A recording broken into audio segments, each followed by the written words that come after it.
So I'm going to share with you some things you should absolutely do in addition to your 9 to 5 job, and some personal stories to share with you that hopefully will help and encourage you and motivate you today. I'm going to start off with this. The most amount of money that my husband and I ever earned was because of decisions that other people would not make. People just don't like change.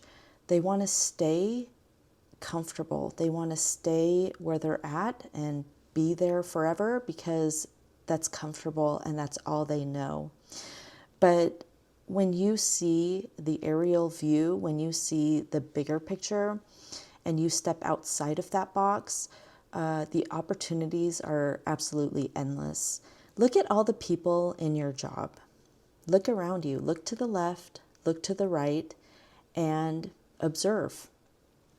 Are they happy where they're at? Do they look like they're living their best life, their dream life? Let me share with you some very personal things that I had to experience paving my own way outside of the 9 to 5 job. The first one is you have to be uncomfortable, and you have to be okay with being uncomfortable. When you feel comfort, when you feel like things are going great and this is wonderful, that's a very dangerous place to be, because then you will stay like that for many decades. One thing that my husband and I did was move every 2 to 3 years. Was it uncomfortable? Absolutely. In moving every 2 to 3 years, we had to do a lot of research, because when you're purchasing a home, it is a big purchase. Oftentimes, it's the biggest purchase of a lifetime. So when I was researching different places to live, I focused on areas that were growing, that were safe, had good schools, and that were rising in value to the best of my knowledge and research. Every time we moved homes, we bought the cheapest home we could possibly find in the most expensive area that we could actually afford, where kids were safe playing outside. There were parks, stores, and more businesses coming into that area. There are several metrics that you can use when purchasing a home. If you want to know more information about that, let me know in the comments below. I want to let you know that I read every single comment, and if there are any specific things, ideas that you would like me to expand on, go ahead and write in the comments below so I can have ideas for what videos to film next. The first home that my husband and I purchased, we bought with about $1,000 down payment.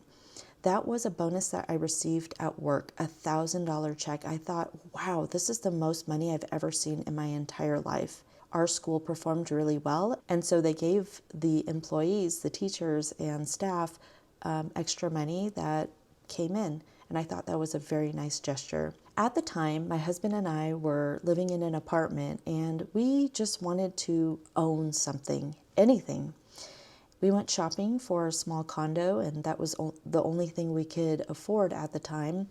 I think our budget was around $250,000 was the mortgage that we were willing to take on at the time, based off of how much we were earning and how much we had to make payments toward our student loans, cars, and credit cards. So needless to say, we put down about $1,000 on this condo. It was at the time $248,000. The only thing we fixed up in that condo was a glass sliding door. It was a very old metal door, so we replaced it with the white vinyl, and it was nice. It slid really smoothly, and we enjoyed living in the home with that small upgrade. We sold that condo 3 years later for about $335,000. Our initial $1,000 investment was, after we paid the mortgage and the realtors and all the fees, we cleared about $70,000. That made me realize the power of something else working for your money other than your job. Now you can say, well, Lois, if you stayed in that condo, you would be so much richer by now, right?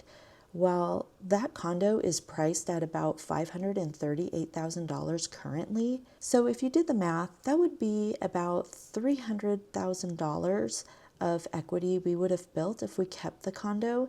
And yes, that while that would have been really great at the time, we needed to expand to a larger home because we had 2 kids at the time, and a 2-bedroom condo was becoming a tight squeeze for us. We were able to reinvest that money into the next home, and the next home after that, the next home after that. And we did it a few times, and we've built up more than $300,000. So I'm happy with the decisions that we made. The second thing that we did was we took risks. And we took risks in things that we absolutely knew about.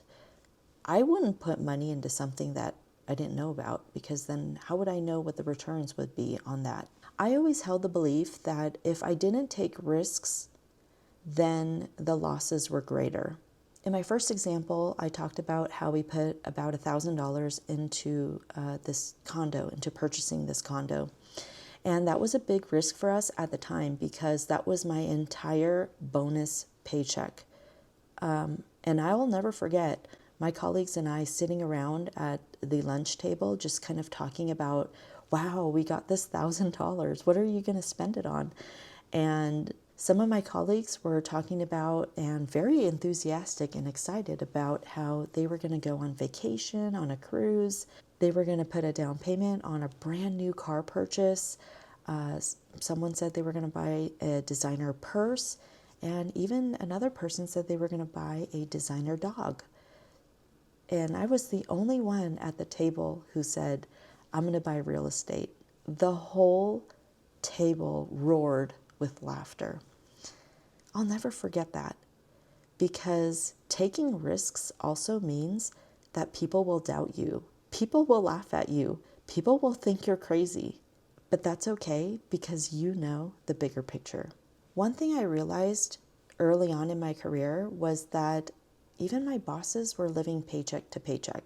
I thought if you climbed the corporate ladder and you became a manager, a senior manager, director, you would be living in the dough, that you would have all this money, and so, you would have a bigger home, a nicer car, and things like that. But I realized looking back that many of them were living in this cycle of being broke, and I was not comfortable with that. I did not want to be stuck in that same cycle.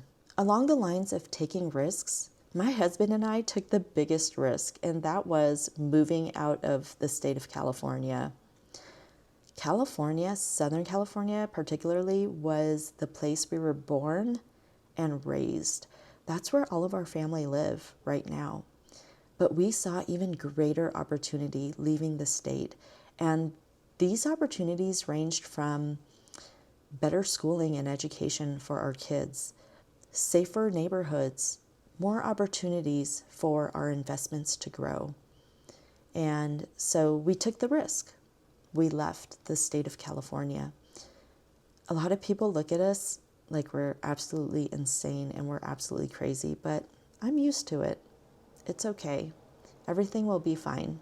We traded a faster paced life for a slower one. We traded high-rise buildings and traffic for wider roads and nature. We also have incredible tax savings. We had to look at the big picture and decide for our family where would be the best possible place for us to live and grow our roots, and that was not California. Now, I'm not saying that I hate California, it's the worst place to live. Absolutely not. My kids and I, we take trips over there every couple of months. In fact, we just got back from a trip from Southern California just a few weeks ago. And I love being able to get on the airplane and sit there for an hour and a half to 2 hours, and boom, I'm in Southern California and I get to enjoy all the things there, get back on the airplane and go to my cozy home. It's nice. It's a nice balance for now. The third thing is to never, ever give up.